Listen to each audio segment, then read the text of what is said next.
Hi കൂട്ടുകാരെ, പുതിയൊരു വീഡിയോയിലേക്ക് എല്ലാവർക്കും സ്വാഗതം. അങ്ങനെ സുശീല ഹർഷയോട് സംസാരിക്കുകയാണ്. ഹർഷയോട് പറയാണ്, ഹർഷേ, ഞാൻ എന്തായാലും ഒരു ടൂറ് പ്ലാൻ ചെയ്തിട്ടുണ്ട്. ഇവിടെ നിന്നും പോകാനുള്ള പരിപാടിയാണ്. എൻ്റെ ആൻറ്റി എന്ത് വന്നാലും തരണം ചെയ്യാൻ പഠിക്കണം. അതാണ് വേണ്ടത്. അയാൾ എന്തായാലും ഫോണിൽ ഇനി വിളിക്കില്ല. അയാൾ വീട്ടിലോട്ട് വരാനാണ് ചാൻസ്. അതുകൊണ്ട് തന്നെ ആൻറ്റി അതും തരണം ചെയ്യണം. അത് കേൾക്കുന്ന സുശീല പറയാണ്, എൻ്റെ പേടി ഇപ്പോൾ അതല്ല. എൻ്റെ പേടി ഇനിയിപ്പോൾ ഇന്ദ്രൻ്റെ മുന്നിലേറ്റ് അയാൾ വന്നു പെടുമോ എന്നാണ്. അതാണ് സൂക്ഷിക്കേണ്ടത്. സത്യക്കും സോനക്കും എന്തായാലും അയാളെ അറിയില്ലല്ലോ. ഇല്ല, അറിയില്ല. അപ്പോൾ ഇന്ദ്രനും അനുപമയും അവിടെ ഉണ്ടാവരുത്. അതാണ് ചെയ്യേണ്ടത്. ആന്റിക്ക് അതിന് കഴിയുമോ? തീർച്ചയായും അതിന് കഴിയും. എന്നാൽ അവരിവിടെ ഇല്ല. അവർ പുറത്തു പോയിരിക്കാണ്. എൻ്റെ ആന്റി ഇനിയിപ്പോൾ ഇതിൻ്റെയൊക്കെ പിറകിൽ അവരാണ് കളിക്കുന്നതെന്ന് പറയാൻ പറ്റില്ല.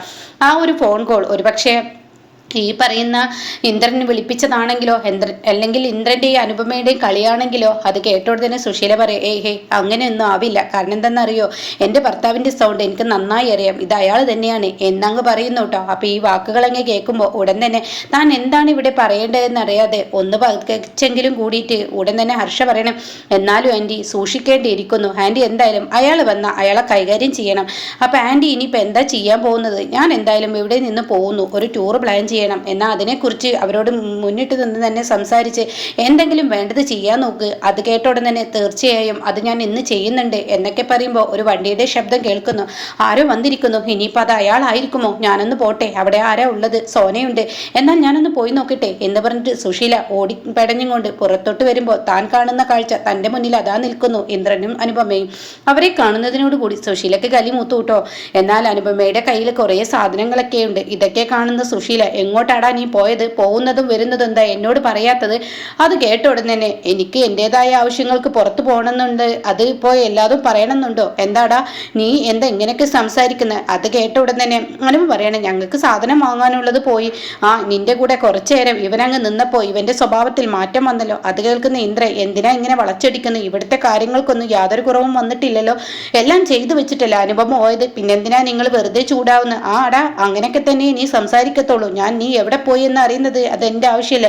ഞങ്ങൾക്ക് ഇഷ്ടമുള്ള സ്ഥലത്തോട്ട് പോകും. ഇനിയിപ്പോൾ അതും അറിയണം. അത് കേൾക്കുന്നതിനോട് കൂടി ഉടൻ തന്നെ പറയണം, കണ്ടില്ലേ അവന്റെ സ്വഭാവത്തിൽ ഒരു മാറ്റം. അത് കേൾക്കുന്ന അനുപമക്ക് ദേഷ്യം വരുന്നുണ്ട് കേട്ടോ. അങ്ങനെ ഇന്ദ്രൻ തന്നെ കണക്കിന് കൊടുക്കുകയാണ്. അപ്പോഴേക്കും സോന ചായയുമായി പുറത്തോട്ട് വരികയാണ്.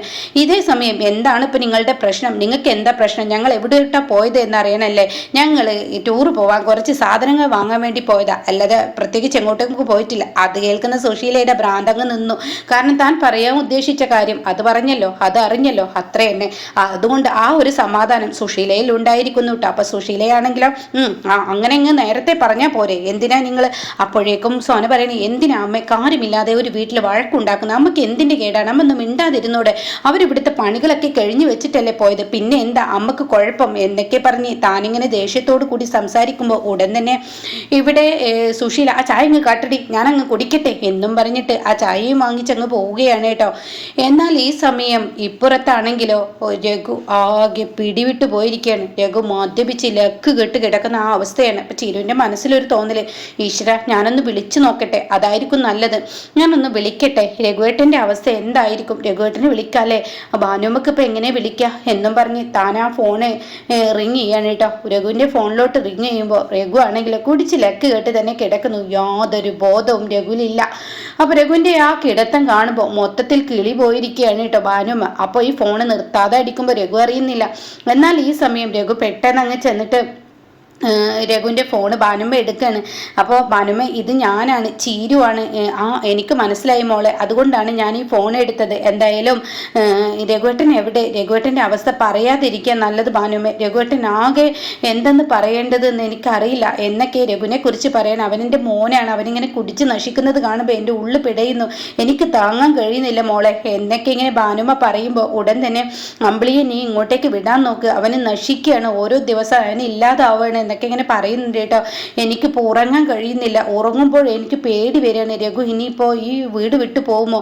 ഇന്നാണെങ്കിൽ അനുപമയും ഇന്ദ്രനും ഇങ്ങോട്ടേക്ക് വന്ന സമയം അവർ മദ്യപാനം നിർത്താൻ വേണ്ടി എൻ്റെ വീടാണെന്ന് പറഞ്ഞത് കൊണ്ട് തന്നെ ഇനി രഘു മയക്കത്തിൽ നിന്ന് എണീറ്റാൽ ഇനി എന്താണ് സംഭവിക്കുമെന്ന് പറയാൻ കഴിയില്ല എന്നൊക്കെ ഇങ്ങനെ പറയുമ്പോൾ, ശരി, ഞാൻ എന്തായാലും അച്ഛനോട് സംസാരിക്കട്ടെ. അത് കേൾക്കുന്ന ഭാനുമ്മ പറയണം, അച്ഛനോട് സംസാരിച്ചാൽ പോരാ, നാളെ ഈ വീട്ടിലോട്ട് ഒന്നെങ്കിൽ അനന്തമാഷ് എത്തണം, അല്ലെങ്കിൽ ഈ പറയുന്ന അമ്പിളി എത്തണം. ആരെങ്കിലും എത്തിയെങ്കിലേ കാര്യങ്ങൾക്കൊരു തീരുമാനം സമാധാനം ഉണ്ടാവുള്ളൂ.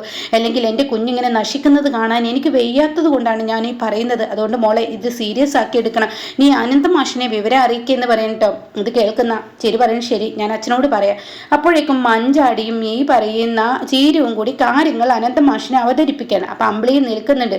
അപ്പം മാഷങ്ങ് പൊട്ടിത്തെറിക്കുകയാണ്. എൻ്റെ അമ്പിളി, നിന്റെ വാശി ഇത്രയും വലിയ ദോഷത്തിലോട്ട് എത്തിക്കുന്ന പലവട്ടം ഞാൻ നിനക്ക് സൂചന ചെയ്തു. എന്തിനാണ് ആ പാവം ചെറുക്കനെ ഇങ്ങനെയൊക്കെ കാട്ടിക്കൂട്ടുന്നത്? അവനൊരു തെറ്റ് ചെയ്തു, ആ തെറ്റിനുള്ള ശിക്ഷ അവൻ അനുഭവിച്ചു, മാപ്പ് പറഞ്ഞു. എന്നിട്ടും നിനക്ക് അവനോട് ക്ഷമിക്കാൻ വയ്യാതെ ഒരു മനുഷ്യൻ ഇങ്ങനെ കിടന്ന് പെടാപാട് പെടുന്നത് നീ കാണുന്നില്ലേ? അപ്പൊ ഈ സമയം ഉടൻ തന്നെ പറയണം, ഞാനൊരു കാര്യം പറയട്ടെ, എനിക്കൊരു കാര്യം പറയാനുണ്ട് എന്ന് പറഞ്ഞിട്ട് മഞ്ചാടി പറയണേ. ഈ അവസ്ഥയിലാണെങ്കിൽ രഘുവേട്ടൻ തന്നെ നമുക്ക് ഇല്ലാതാവും, നഷ്ടപ്പെടും. അപ്പോഴേക്കും അമ്പിളി, എന്താടി നീ പറയുന്നത്? എന്ത് അസഭ്യ വാക്കുകളാണ്? അത് കേൾക്കുന്ന ചീരു പറയുന്നത് ശരിയാണ്. അമ്പിളി ചേച്ചി ഒരു കാര്യം മനസ്സിലാക്കണം. ഇവിടെ മഞ്ചാടി പറയുന്നതിൽ ഒരു കാര്യമുണ്ട്. തീർച്ചയായും നമുക്ക് രഘുവേട്ടൻ ഈ അവസ്ഥയിലോട്ട് പോയി കഴിഞ്ഞാൽ നഷ്ടപ്പെടും. അപ്പൊ ഈ സമയം മാഷി പറയണേ, എൻ്റെ കാലശേഷം എൻ്റെ കുഞ്ഞാണ് എൻ്റെ ഈ കുടുംബം നോക്കേണ്ടത് എന്ന ആഗ്രഹം എന്നിലുണ്ട്. അങ്ങനെയുള്ള അവനാണ് ഇപ്പം നശിച്ചും കൊണ്ടിരിക്കുന്നത്. അവന് സ്നേഹം കൂടുതൽ, സിമ്പതി കൂടുതൽ എല്ലാവരോടും ഉണ്ട്. അത്രയേ ഉള്ളൂ എൻ്റെ മോനിക്ക്. അല്ലാതെ അവന് ഒരു കുഴപ്പങ്ങളൊന്നുമില്ല. അമ്പിളി, നീ നിന്റെ വാശി നിർത്തി. ഇനിയെങ്കിലും നിന്റെ വാശി നിർത്തിയില്ലെങ്കിൽ ശരിയാവില്ല. എനിക്കിത്രേ പറയാനുള്ളൂ. നിന്റെ കുടുംബജീവിതം നീ തന്നെ തകർക്കുന്നു. അത് നീ ആലോചിച്ചാൽ നിനക്ക് നന്ന്, അല്ലാതെ എനിക്ക് പ്രത്യേകിച്ചൊന്നും പറയാനില്ല എന്ന് പറഞ്ഞ് മാഷിന്റെ ആ ഒരു വാക്കുകളും അങ്ങ് കേൾക്കുമ്പോൾ തനിക്ക് പറയാൻ വാക്കുകളില്ല കേട്ടോ. അപ്പൊ ഈ സമയം നാളെ എന്തായാലും ഞാൻ എൻ്റെ മോനെ കാണാൻ പോവുകയാണ്. രഘുവിനെ എനിക്ക് കാണണം, അവനെ എനിക്ക് മാറ്റിയെടുക്കണം, അത് എൻ്റെയും കൂടി ആവശ്യമാണ് എന്നങ്ങ് പറയുമ്പോൾ ഉടൻ തന്നെ അവിടെ പറയുകയാണ്, ശരി എന്നാൽ ഞാനും കൂടി വരുന്നു എന്ന് അമ്പിളി പറയുന്നു കേട്ടോ. അപ്പൊ ഈ വാക്കുകൾ കേൾക്കുമ്പോൾ ചിരു പറയണേ, അമ്പിളി ചേച്ചി ഇപ്പോഴെങ്കിലും അമ്പിളി ചേച്ചിയുടെ മനസ്സ് മാറിയല്ലോ, അത്ര മതി, അത്രയെങ്കിലും ഉണ്ടായല്ലോ എന്ന് പറയണേ. എന്നാൽ ഈ സമയം അമ്പിളിയാണ് കാണിക്കുന്നത്. അമ്പിളി ഇങ്ങനെ അത് ഓർത്ത് കിടക്കുകയാണ്. പിന്നീട് അമ്പിളിക്ക് കുറ്റബോധമാണ്. അങ്ങനെ എപ്പോഴോ അമ്പിളി ഉറങ്ങുന്ന സമയത്ത് രഘു വന്നിരിക്കുന്നു. രഘു അമ്പിളിയോട് പറയണേ, അമ്പിളി എന്ന് പറഞ്ഞ് വിളിക്കുമ്പോൾ അമ്പിളി പറയണേ, എന്തിനാ എന്നെ കാണാൻ വന്നിരിക്കുന്നത്? അപ്പുറത്ത് ചിരു അച്ഛനൊക്കെ ഇല്ല, അവരെ പോയി കണ്ടൂടെ? അമ്പിളി, ഞാൻ അവരെ കാണാൻ വന്നതല്ല, നിന്നെ കാണാനാണ് വന്നത്. എന്തിനാ നീ എന്നോട് പിണങ്ങുന്നത്, ദേഷ്യപ്പെടുന്നത്? ഞാൻ എന്ത് തെറ്റ് ചെയ്തിട്ടാണ് നീ എന്നോട് ഈ ക്രൂരത കാണിക്കുന്നത്? അതിന് മാത്രം എന്താണ് ഞാൻ നിന്നോട് ചെയ്തത്? ആ പറയുന്ന ആദിയുടെ കള്ളക്കടത്ത്, അതായത് ആദി കൊണ്ടുവന്ന് വെച്ച സ്വർണം, അത് ആമിക്കും കൂടി അവകാശപ്പെട്ടതല്ലേ? അത് എൻ്റെ മനസ്സിൽ നിന്ന് കുറ്റബോധം നീറുന്നു, എനിക്ക് പോകുന്നില്ല, എൻ്റെ മനസ്സ് വല്ലാതെ വേദനിക്കുന്നു. അതുകൊണ്ടാണ് അവളെ രക്ഷിക്കണമെന്ന് എനിക്ക് തോന്നിയത്.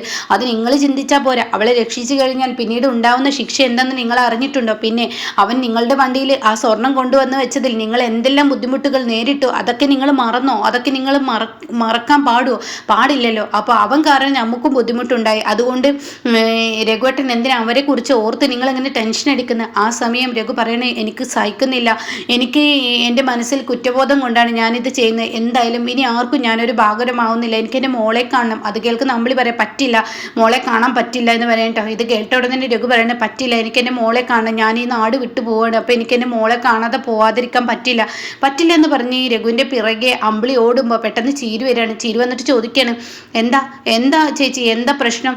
അതെ, രഘുവേട്ടൻ ലച്ചുമോളുടെ അടുത്തോട്ട് പോയിരിക്കുന്നു. രഘുവേട്ടനോ? ഏത് രഘുവേട്ടൻ? എവിടുത്തെ രഘുവേട്ടൻ? രഘുവേട്ടനൊന്നും വിടയില്ല.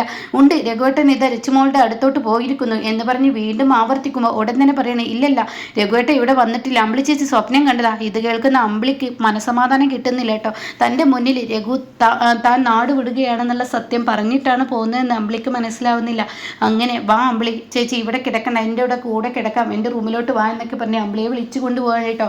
പിന്നീട് പിറ്റേ ദിവസം രാവിലെയാണ് ദാസിനെയാണ് കാണിക്കുന്നത്. ദാസ് വീട്ടിലോട്ട് വരികയാണ്, രഘുവിൻ്റെ അടുത്തോട്ട്. അപ്പോൾ വീട്ടിലാണെങ്കിൽ വണ്ടി കിടപ്പില്ല.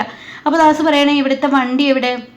രഘു ഇങ്ങോട്ടേക്കാണ് പോയത്. അപ്പോൾ ഉടൻ തന്നെ പറയുന്നുണ്ട്, രഘു ഇവിടെ ഇല്ല, രഘു ഇന്നലെ രാത്രി തന്നെ ഈ വീട് വിട്ടുപോയി, ഞാൻ ഈ വീട്ടിൽ ഇന്നലെ ഉറങ്ങിയിട്ടില്ല, മനസ്സമാധാനം എന്തെന്ന് അറിഞ്ഞിട്ടില്ല, എൻ്റെ മനസ്സമാധാനം ആകെ നഷ്ടപ്പെട്ടു, എനിക്ക് ആകെ ടെൻഷനാണ്. എന്താ സംഭവിച്ചത്? അതെ, അവിടെ ആരെങ്കിലും വിളിച്ചോ? അമ്പിളി വിളിച്ചോ? ഇല്ല. അമ്പിളിയുടെ വാശി ഒന്ന് കുറയ്ക്കുകയായിരുന്നെങ്കിൽ രഘു ഒരു പക്ഷേ ജീവിതത്തിലോട്ട് വന്നിരുന്നു. അമ്പിളി അത് ചിന്തിച്ചില്ല. അവൻ്റെ മനസ്സിനെ കുറ്റബോധവും നീറലൊക്കെ കൊണ്ടാണ് അവനിങ്ങനെയൊക്കെ ആയത്. ആ മനുഷ്യൻ ഇനി ഇല്ലാതാവുകയാണ്. എനിക്കത് ആലോചിക്കുമ്പോൾ സങ്കടമാണ്. എന്താ അതിന് മാത്രം ഉണ്ടായത്? ഇന്നലെ ചീരു വിളിച്ചിരുന്നു, ചീരുവിനോട് ഞാൻ സംസാരിച്ചു. ചീരുവിനോട് സംസാരിക്കുമ്പോൾ രഘു മദ്യപിച്ച് ലെക്ക് കെട്ട് കിടക്കുകയായിരുന്നു. എന്നാൽ ഫോൺ വെച്ചപ്പോൾ അവനെ എണീറ്റിട്ടുണ്ടായിരുന്നു. അപ്പോൾ എന്ത് സംഭവിച്ചു എന്ന് ചോദിക്കുമ്പോൾ ആ സംഭവിച്ചത് പറയാൻ ഒരുങ്ങാൻ കേട്ടോ. അങ്ങനെ ഭാനുമയുടെ ഇടനെഞ്ചു പൊട്ടുന്ന വേദനയുമായി ഭാനുമ്മ നിൽക്കുമ്പോൾ ഇപ്പുറത്ത് ഇനി അമ്പിളിക്ക് തീരാത്ത അത്രയും കടപ്പാട് ഇനി രഘുവിനോട് ഉണ്ടാവുകയാണ് കേട്ടോ. കുറ്റബോധം കൊണ്ട് നീറി കരയേണ്ട ആ അവസ്ഥയിലോട്ട് ഇനി അമ്പിളി പോവുകയാണ് കേട്ടോ.